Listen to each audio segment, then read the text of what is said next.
Andy and her little family goes on vacation para kahit papaano ay gumaan ang kanyang pakiramdam kasama ang kanyang kapatid na si Gwen.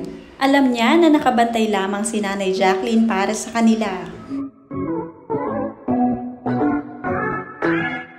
Sobrang nami-miss ni Andy ang kanyang Nanay Jacqueline. Ganito pala kahirap ang mawala ng isang ina. Hanggang ngayon ay ala-ala pa rin si Nanay. Kahit nasa isla ay hindi makakalimot, aalalahanin araw-araw si Nanay Jacqueline. Panoorin na kung hindi pa nakasubscribe, don't forget to click subscribe and hit the notification bell to keep you updated.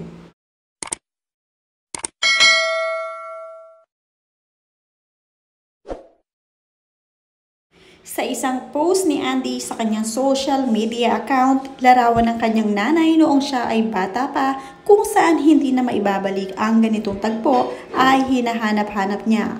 Iba pa rin ang kalinga ng isang nanay. Sabi nga niya, "She built me up like a mountain at sunrise and painted my sky with gentle hands.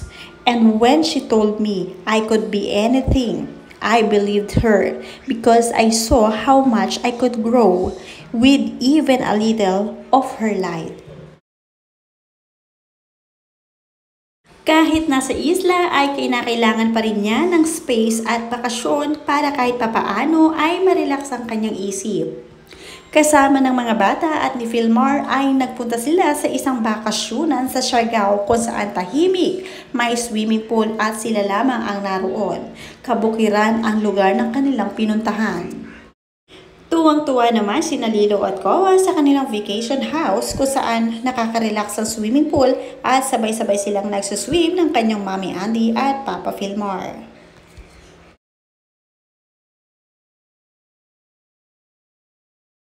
Sinusuportahan naman ni Philmar ang kahilingan ng kanyang partner na si Andy na gusto na muna nito ng tahimik, malayo sa matao at makapagmuni-muni sila. Kahit nasa malayong lugar sila sa parte ng Siargao ay maganda-ganda rin naman ang kanilang pinuntahan. Very aesthetic ang house at talaga namang pasok na pasok sa personality ni Andy. Mahilig kasi si Andy sa Team Kahoy kaya naman ito ang napili niyang bahay na pwedeng upahan, na malapit din sa kabukiran at bukuhan. Hindi nila minamadali ang lahat dahil unti-unti ay maghihil din ang pain na nararamdaman ni Andy. Sa ngayon, ito muna ang kanilang kailangan, ang magmuni-muni at mag-relax sa iisang lugar dahil hindi biro ang kanyang pinagdaanan at biglaan lang din ang pagkawala ng kanyang Nanay Jacqueline. Marami rin ang sumusuporta kay Andy at marami rin ang tumutulong sa kanila para sila ay mapasaya kahit papaano. Sa kabila ng kanilang pagbabakasyon, nananatili naman siyang masaya sa paningin ng kanyang mga anak na sina Lilo at Kowa.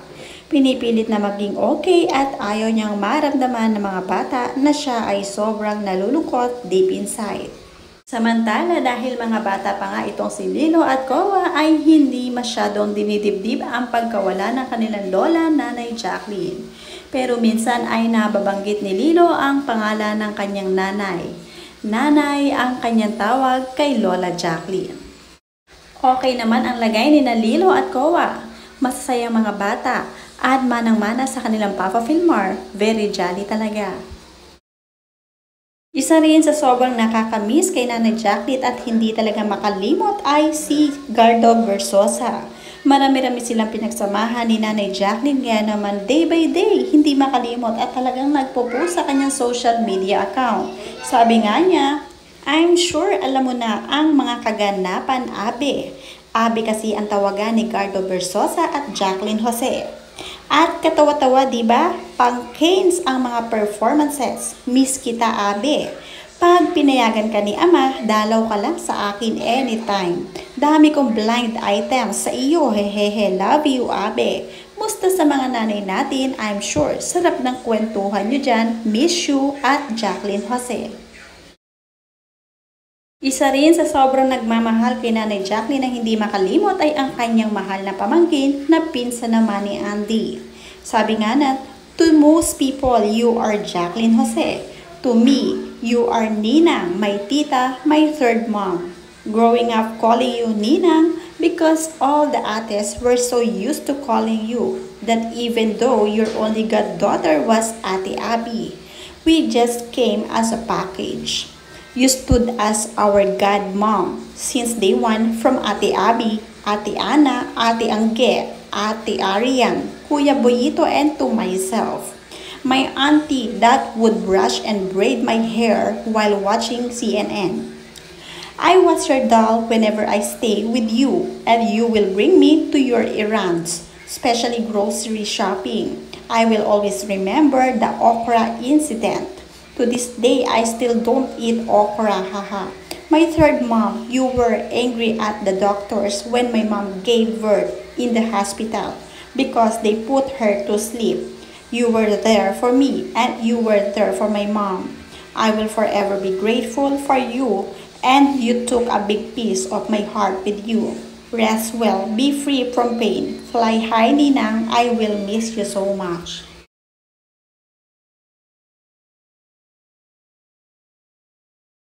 Sinusubukan ni Andy na maging busy sa araw-araw at makapag-focus sa surfing. Kasama niya dito si Nanay Jacqueline. Nasa isip at nasa puso niya palagi ang kanyang nanay kahit na ano ang kanyang ginagawa. Ang pagsasurfing ang talagang ikinoconsider niyang kanyang happiness. Kaya naman masaya rin sigurado si Nanay Jacqueline na makita si Andy na nagmo-move on at masaya na rin sa kanyang buhay. Sa kabila nga ng pag-post ni Andy sa kanyang social media account tungkol sa kanilang dalawa ng kanyang nanay, marami naman ang nagkomento rito. Sabi nga, mas lalong gagabayan kayo ng family, Auntie, at hindi kayo pababayaan. Andyan lang siya sa tabi nyo 24/7. Believe me, doll. Wala na rin akong mga magulang at nawala ng anak. Pinanganak ko ang anak ko na patay na. Kaya ngayon may angel akong nakaantabay, nakabantay sa akin lagi. Sa awa ng Panginoon, payo ko lang, lakasan mo lang lagi ang loob mo, do your daily activities at huwag kalimutan ang Panginoon. Magiging okay ang lahat. Andyan lang si Ma'am Jane, lagi sa tabi nyo. Kausapin mo siya araw-araw, gabi-gabi at gagaan ang pakiramdam mo. Sending my prayers always, doll. I know you're strong. Kaya mo yan. Ang sabi pa nga ng isang commenter, oh, I love this. Unfortunately, it's too late now for your nanay to see this. Sana noong buhay siya, nag-post ka ng ganito, lagi, para kahit magkalayo kayo, she feel loved and she knows na lagi mo siya iniisip. She won't able to see this anymore, just your followers.